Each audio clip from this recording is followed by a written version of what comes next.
Сізде дәл қазір зоб бар ма? Сол бойынша сізге берген бұл гормонды күнде бір уақытта ішу керек.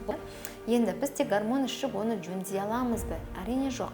Қалғанша безін реттеу бұл бірінші орында сізде анемия болуы мүмкін. Екіншіден, егер де сізде селен және цинк витаминдері төмен болса, гормондармен бірге осы витаминдеріңізді ішіп жүретін болсаңыз, естественно, сізде ол жақсарады, ол емделеді. Ассаламу алейкум, қайырлы күн қыздар. Бүгін сіздерге егер менде қалқанша безде проблема болса, мен оны қалай кетіруіме болады. Өкінішке орай қазіргі таңда өте көп әйелдерде осы проблема кездеседі, себебі біз өте нәзікпіз, соның себептен де қазір стресске өте бейімбіз. Соның әсерінен осы қалқанша безбен жиі проблемалар болып жатады. Бұл қандай проблема? Яғни гипотереоз, немесе гипертереоз, немесе диффузный зоб, немесе субклиникалық зобтар кездесуі. Бұл қандай нәрселер? Яғни сізде қалқанша безі гормон немесе өсіп кеткен, немесе кішірейіп кеткен, яғни ол жерде немесе йод көбейіп кеткен, немесе азайып кеткен, былайша айтқанда. Сізде дәл қазір зоб бар ма? Егер зоб болса, осында жазыңыз, қандай зоб сізде? Соған қарай сізге талқылайтын боламыз. Міндетті түрде лайк баса кетіңіз. Сонымен қатар уведомление қойып қойыңыз. Бірінші видеоны сіз көруге міндеттісіз, сіз көруіңіз керек, и сіз мені бірінші қолдауыңыз керек, сол себептен да. Ендеше, біз зобқа берілген дәрі, егер де сізде зоб бойынша эутирокс немесе эльтироксин дәрілер, гормондар берілетін болса, сіздің бой салмағыңызға қарай дозасы өлшенеді. Сол бойынша сізге берген бұл гормонды күнде бір уақытта ішу керек. Бұл қалай? Мысалы, күніге сағат 5 болса, күніге сағат 5-те ішесіз, арада 2-3 сағат тастайсыз, яғни 7 немесе сағат 8-де сіз таңғы асыңызды ішуіңіз керек, міндетті түрде.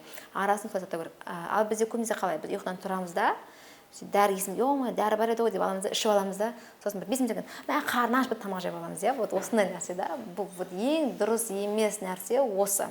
Сол себептен дұрыс ішу керек дәріні. Сол кезде ғана ол өзінің қызметін дұрыс атқара алады. Сол кезде ғана ол емді болады. Ал егер сізге тиразол да, в основном бізге беріледі, сол берілетін болса, екінші түрдегі зоб болып, ол да сіздің дозасы салмақ бойыңызға қарай есептелінеді, естественно, сіздің гормондарыңыздың мөлшеріне қарай беріледі да.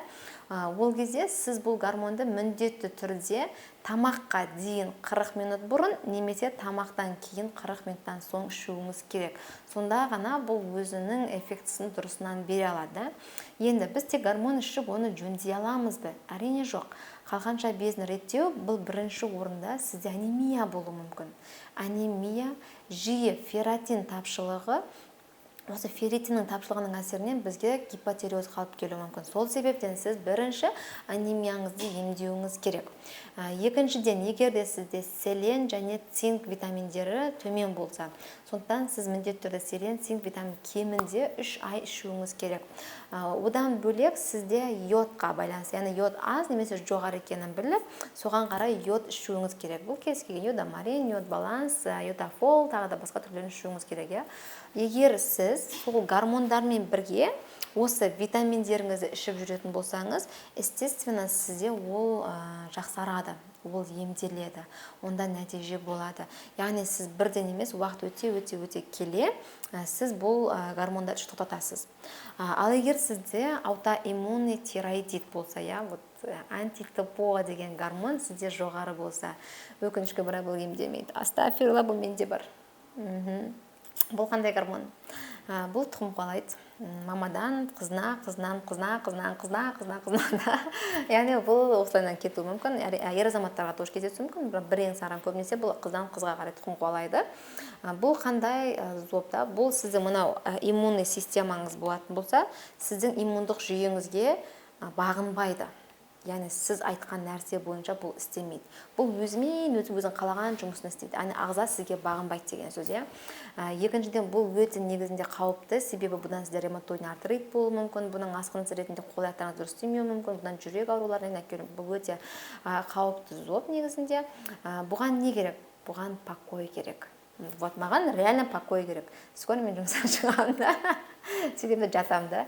Но это реально солай. Себебі бұл зобқа тыныштық, тыныш ұйқы, уақытылы ұйқы болу керек. Сонда ғана гормон өз-өзін реттей алады. Ал егер ондай жағдай болмаса, бұл ары қарай асқына береді. И міндетті түрде дұрыс тамақтану. Міне. Көбінесе бізге жеу керек бұл морепродукты, қандай түрлі зоп болса да. Екіншіден брокколи көбірек жеу керексіз, авокадо майларын көп қолданғаныңыз дұрысырақ сізге да. Себебі бұл өнімдер бізде қалқаншаның қанын бекітуге жақсы көмектеседі, сол себептен да. Сонымен қатар бізде перекус деген нәрсе болмау керек. Мысалы, сағат 9-да сіз тамағыңызды ішіп алдыңыз, таңғы асыңызды, сағат 10-да бір штук печенье салу, 11-де барып жүзін түртіп кету, 12-де барып сүт іше салу деген нәрсе болмайды. Как болу, сағат 9 завтрак, обед сағат 2, ужин сағат 6, все, ары қарай ештеңе жемейсіз. Вот, осындай тұрғыда болатын болса, сіз міндетті түрде бұл ауруды емдей аласыз. Минималды 3 ай, максималды 6 ай осындай режиммен сізде бәрі жақсы өтеді, иншалла.